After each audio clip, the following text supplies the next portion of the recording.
Tak přátelé, teď vám ještě doplním tady tu informaci z Times of India o tom, jak je považováno předání všech slovenských stíhaček Mi-29 na Ukrajinu za nelegální.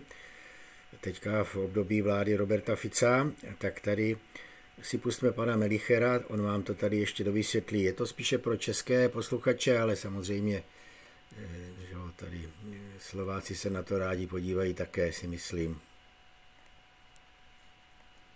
A je to tu, pánať.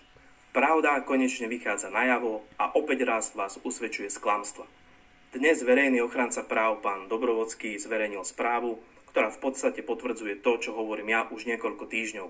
A to, že žiadna odborná analýza, ktorou ste si ospravedlňovali posielanie MIGov na Ukrajinu, jednoznačne neexistuje. MIGy ste poslali na Ukrajinu v čase, keď bola vaša vláda v demisii. A ústava jasne hovorí, že vláda v demisii nemôže robiť zásadné kroky v zahraničnej politike.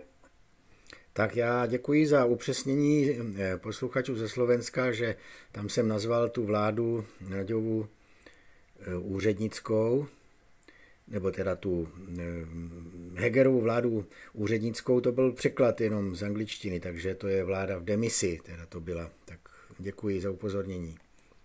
A tým, že ste poslali stíhačky v hodnote viac ako 500 miliónov eur na Ukrajinu, ste určite urobili zásadné rozhodnutie v zahraničnej politike. Vy ste v tom momente mávali na tlačovej konferencii nejakým pamfletom, nazývali ste ho odborná analýza a hovorili ste, že to je presne ten dokument, ktorý vás oprávňuje, aby ste poslali v danom čase MIGy na Ukrajinu. Keď som nastúpil na ministerstvo obrany ako štátny tajomník, okamžite som si urobil audit po odborných zložkách a snažil som sa zistiť, dopátrať informácií, či niekto na tejto analýze pracoval a či v skutočnosti existuje.